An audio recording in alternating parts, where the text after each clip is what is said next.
LSDM kundër menaxhimit të parkingut në qendrën klinike nga një firmë nga Shqipëria. Mickoski thotë se nuk e nënshkruaj marrëveshjen nëse nuk u pëlqen qytetarëve.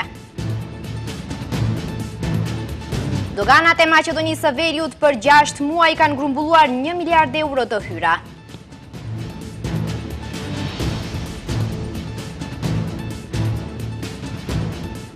Në Shkup protestohet për 8 mars, drejtuesit shtetëror vlerësojnë kontributin e gruas në shoqëri.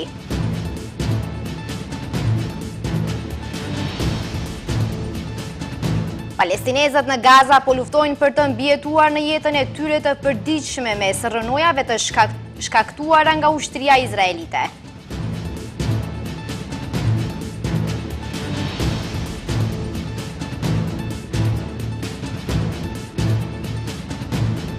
Përshëndetje të nderuar shikues, jemi bashkë me edicionin e lajmeve të orës 15:55 në televizionin Shenja.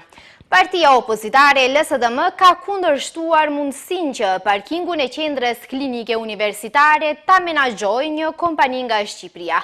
Partia pretendon se Taravari dhe Mickoski konfirmuan se fshihet një interes i madh afarist pas marrëveshjes me kompaninë Gjoka. Ka reaguar edhe Aleanca për Shqiptarët e drejtuar nga Zjadin Sela, e cila vlerëson se parkingu i qendrës klinike universitare duhet të menaxhohet nga vetë institucioni.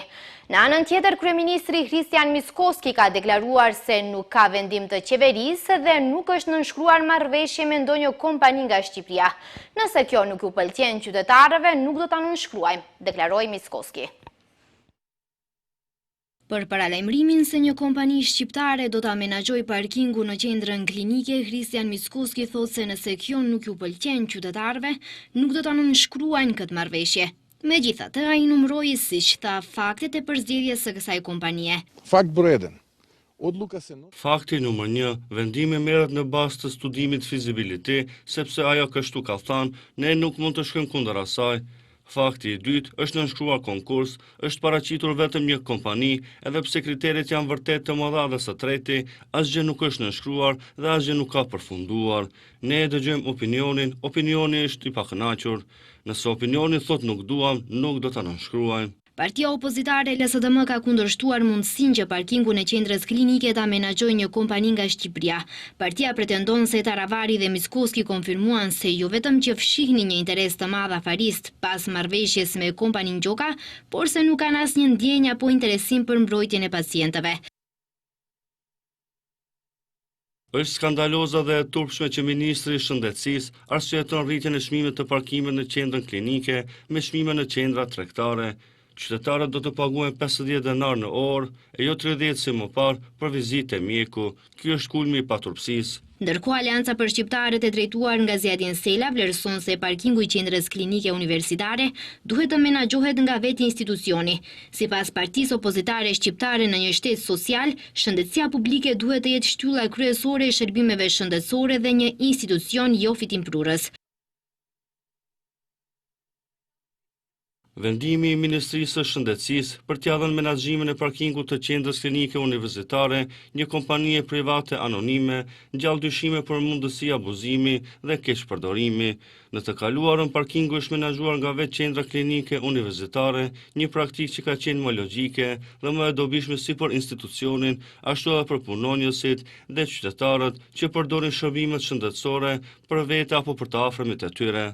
Mediat raportuan se operatori privat nga Shqipëria Gjoka Construction ishte e vetmja kompani që u përgjigj thirrjes për partneritet publik-privat. Nëse kjo kompani e fiton kontratën, do të duhet të investojë në garazhe shumëkatëshe, por çmimi i parkingut nga 30 do të rritet në 50 denar për orë dhe në këmbim kompania do t'i transferojë shtetit 1% nga të hyrat vjetore. 9 milion euro më shumë janë mbledhur nga dogana e Maqedonisë së Veriut, krahasuar me muajin shkurt të vitit të kaluar. Drejtoria e doganës ka njoftuar se vetëm për 6 muaj ka grumbulluar 1 miliard euro të hyra. Për këtë, doganën e përgëzoi edhe ambasadorja amerikane në Shkup, Angela Geller. Dogana e Maqedonisë së Veriut vetëm për 6 muaj ka grumbulluar 1 miliard euro të hyra, ndërsa në muajin shkurt ka pasur 312.15 milion euro të ardhura, ose 9 milion euro më shumë se periudha e njëjtë e vitit të kaluar. Për këtë doganën e përgëzoi edhe ambasadorja amerikane në vend Angela Geller, e cila tha se SBA-t janë partner të RMV-s dhe do të jenë mbështetësi më i fuqishëm i politikave që i zbaton drejtoria e doganave. Kjo porosi u dha pas vizitës së ambasadores amerikane drejtoreshës së zyrës për luftën ndërkombëtare kundër narkotikëve dhe zbatimit të ligjit Virginia Elliott dhe zëvendës shefit të zyrës për bashkëpunim ushtarak bilateral Daniel Silver në drejtorinë e doganave. Prezenca ime këtu është që të ju falenderoj dhe të ju uroj për rezultatet në 8 muajt e fundit, të cilat janë të mahniqme. Një falenderim zyrtarëve të doganave, të cilat janë në kufi dhe i mbrojnë qytetarët.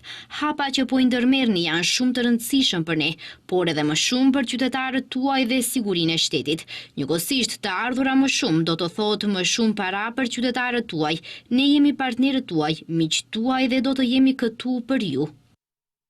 Edhe drejtoria e doganave ka falenderuar qeverinë e SBA-s për, siç kanë thënë, mbështetjen e vazhdueshme në përforcimin e kapaciteteve të kësaj drejtorie. Vetëm në gjysmën e dytë të vitit 2024 janë paguar 1 miliard euro, ose rreth 65 milion euro më shumë nga periudha e njëjtë e vitit të kaluar. Në muajin janar janë mbledhur 148.5 milion euro të ardhura, ose 5.2 milion euro më shumë se janari i vitit të kaluar, kurse në shkurt janë grumbulluar 312 milion euro, ose 9 milion euro më shumë se sa vitin e kaluar. Përsa i përket konfiskimeve të bëra në të gjithë vitin 2024, siç njoftojnë nga dogana, janë regjistruar gjithsej 410 raste, 305 raste të konfiskimeve janë të regjistruara në gjysmën e dytë të vitit. Kryeministri Christian Mickoski premtoi se nuk do të përzihen në punën e sistemit gjyqësor. Kreu i qeverisë ironizoi duke thënë se porosia e ambasadës së SBA-s është se nuk është e lejuar ndërhyrja në pushtetin gjyqësor, ndërsa sipas tij kjo qasje e BDI-s tingëllon e panjohur. Si qeveri nuk kemi ndërmend që të përzihemi në asnjë vendim dhe në asnjë përzgjedhje në punët e gjyqësorit. Kështu shpreh kryeministri Christian Mickoski, i cili tha se për BDI-n kjo gjë tingëllon e panjohur. Sipas Mickoskit, disa gjykatës dhe prokuror kanë marrë direktiva nga selitë e BDI-s në Reqicë dhe të LSDM-s në Bihaçka për krijimin e politikave të tyre. Porosia e ambasadës së SBA-s është se nuk është e lejuar ndërhyrja në pushtetin gjyqësor, diçka që për BDI-n është e panjohur, sepse ata janë mësuar që prokuror, gjyqtar, së bashku me koalicionet e tyre të mëparshme me LSDM-n, brenda selive të partive të tyre, t'i krijojnë politikat e tyre, të individëve, sepse jo të gjithë prokurorët dhe gjykatësit janë pjesë e asaj strukture, të cilët kanë marrë direktiva nga selitë në Reqicë dhe Bihaçka, dhe prandaj qytetarët ndjejnë se drejtësia nuk ka funksionuar për të gjithë njësoj. Ndërsa e pyetur për deklaratën e prokurorit publik Lupço Kocevskit se nuk mendon se ka bërë shkelje të rënd disiplinore, Mickoski u shpreh se ai personalisht nuk pajtohet absolutisht me qëndrimin dhe mendimin e Kocevskit. Mëtej tha se për punën e Kocevskit do të kenë çfarë të thonë ato të cilët e kanë zgjedhur, që janë deputetët, kur të vijë në kuvent propozimi për shkarkim dhe aty, siç shtoi ai, do të mund të komentohet për argumentet nëse ato do të kontestojnë ose demantojnë qëndrimin e Kocevskit. Një ditë më parë prokurori Kocevski tha se për propozimin për shkarkim ai do të deklarohet me shkrim detajisht, por shtoi se fillimisht sipas asaj që ka parë nuk mendon se ka bërë shkelje të rënd disiplinore. Pasi të krijoi mendim për propozimin për shkarkimin e Kocevskit Këshilli i Prokurorëve, propozimi dorëzohet në kuvent, aty ku do të debatohet dhe të vendoset nëse ai do të shkarkohet. Në atë seancë do të mund të marrë pjesë edhe prokurori republikan Kocevski. Në Shkup, organizatat jo qeveritare kanë organizuar protest në ditën kur po shënohet 8 marsi dita ndërkombëtare e gruas. Në anën tjetër, drejtues shtetëror uruan gratë në këtë datë dhe shprehën mirënjohje për kontributin e tyre në shoqëri. Sot shënohet 8 marsi dita ndërkombëtare e gruas. Në disa vende është përzgjedhur të festohet e në disa të protestohet për nivelin dhe pozitën në të cilën ende nuk ka arritur ta ketë gruaja në shoqëri dhe për të drejtat e pafituara. Edhe në vendin tonë kjo datë shënuese kaloi me një, siç e quajtën organizatorët, bojkot të kësaj feste, përmes një marshi që organizuan organizata civile. Ndërkohë personat udhëheqës në shtet uruan gratë në këtë datë dhe shprehën mirënjohje për kontributin e tyre në shoqëri. Zëvendës Ministria e Transportit Kaltrina Zekolli porositi gratë që të mos dorëzohen, të kenë besim tek vetja dhe të ja zgjasin dorën njëra tjetrës për të arritur barabartësi në shoqëri. E dim që rrugtimi i grave, sidomos në këto profesione të cilat janë të njohura më shumë dhe janë të servuara ose llogaritën sikur janë të dominuara nga burrat, nuk është e lehtë. Edhe në karrierën time personale, siç do grua tjetër, kam hasur në shumë padrejtësi ose në momente ku kam dyshuar në aftësitë e mia, por kjo nuk më ka tërhequr nga ambicet e mia dhe nga lufta për të arritur sa më lart dhe sa më shumë. Presidentja Gordana Siljanovska-Davkova, në fjalimin e saj në seancën kushtuar 8 marsit në Kuvend, gratë i përshkroi si poezi e vërtet në mes të dramës njerëzore.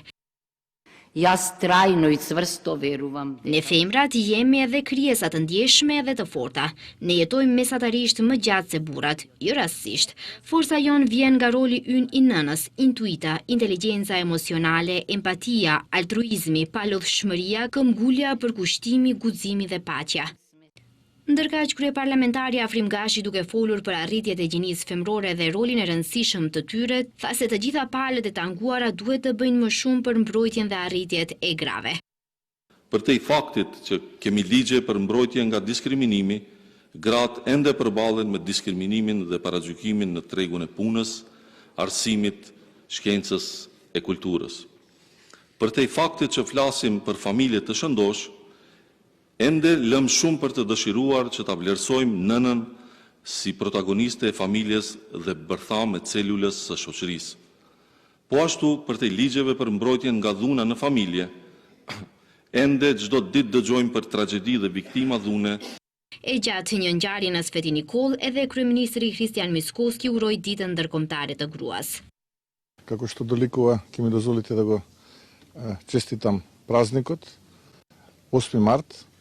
Да посакам искрени желби за среќа, за сите оние дами кои што денеска ќе го прослават овој ден и наистина овие моменти се многу важни, кога во рамките на кругот на најблиските, во рамките на семејствата ќе може да го прославиме овој ден.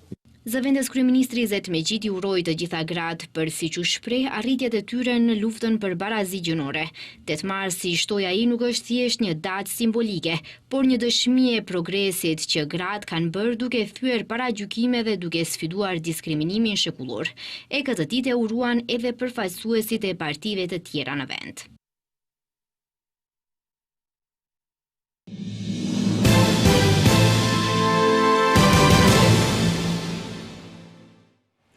Policia e Kosovës ka konfiskuar granata dore, municion dhe pajisje të tjera ushtarake të premten mbrëma në fshatin Banjsk, fshatin ku më 2023 kishte ndodhur një sulm vdekjeprurës ndaj policisë së Kosovës nga njësit para ushtarake të udhëhequra nga Milan Radojčić.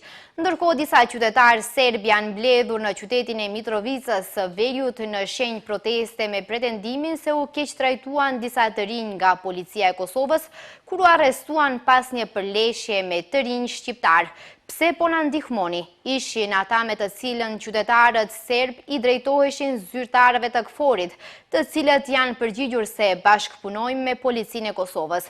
Policia sqaron se një grup prej 3-4 të miturve dyshohet se kanë sulmuar disa të rinj shqiptar në rrugën Sutjeska në Mitrovicë të Veriut.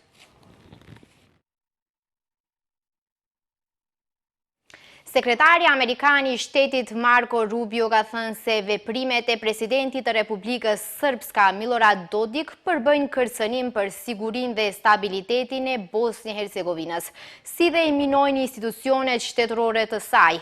Ne u bëjmë thirrje partnerëve tanë në rajon të bashkohen me ne për ta kundërshtuar këtë sjellje të rrezikshme dhe përshkallëzuese, shkroi Rubio. Dodiku i dekretoi më 5 mars ligjet e miratuara nga Kuvendi i Republikës Srpska, të cilat ndalojnë punën e gjykatës, prokurorisë, agjencisë shtetërore të hetimeve, si dhe Këshillit të Lartë gjyqësor e prokurorial të Bosnjës në territorin e këtij entiteti. Duke u përgjigjur reagimit të ambasadës amerikane në Sarajevo, e cila shprehu shqetësim për dekretimin e ligjeve jo kushtetuese, Dodik pretendoi më 6 mars se administrata Trump nuk mban qëndrime të njëjta me administratën e kaluar Biden. Siç duket, askush nuk e paska njoftuar stafin me ambasadën amerikane në Sarajevo se Bideni nuk është më president, shkroi Dodik.